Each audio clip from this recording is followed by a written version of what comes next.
Mommy, Mom, that's See you, you. Monica Pose ako. Mommy, that's you. It's okay, that's Ate now. Mom, because I'm 30.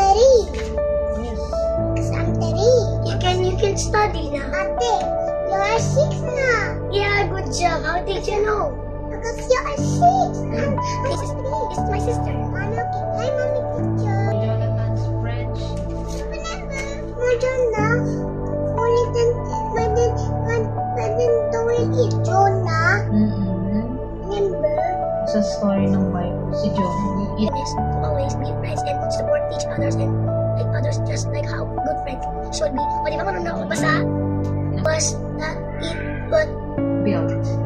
built on their share Faith. faith in God.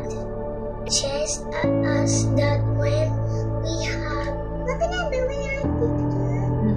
Faith. faith in God, we Faith means pananampalataya. When you have faith in God, meaning you trust God. Meaning, pag natatakot ka, pag kunyari, ikaw lang mag-isa, dapat may faith ka kay God. Kahit natatakot ako, hindi ako kailangan matakot kasi ipoprotect ako ni God kasi I have faith in God. Mas lamang, mas mataas yung faith mo kay God. Tapos yung takot mo, ganyan lang. Kasi, pag mas may faith ka kay God, you are strong because you have faith in God. And when you have faith in God, you will not be scared anymore because you know that God will protect you. Remember, you will always have faith in God. You trust God. Okay? When you are scared, what you're going to do? You're going to pray to God. Very good. That yung nakaraan, si Genevieve.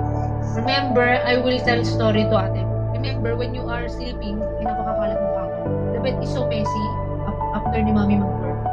Sobrang kalat kasi nag-play siya. And then Mommy got mad. And then, you know what Genevieve did? Genevieve said, tapos nakaganon lang siya.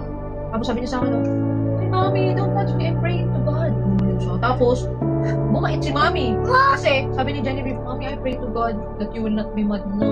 Pray siya kay God. Tapos, bumait si Mommy. Kasi si Mommy, parang evil, nagalit ako sa kanya. Kasi sabi niya, hindi pray siya. Sabi ko sa kanya, what are you praying? I'm praying to God. So you will not be mad anymore. Sabi niya sa akin. Because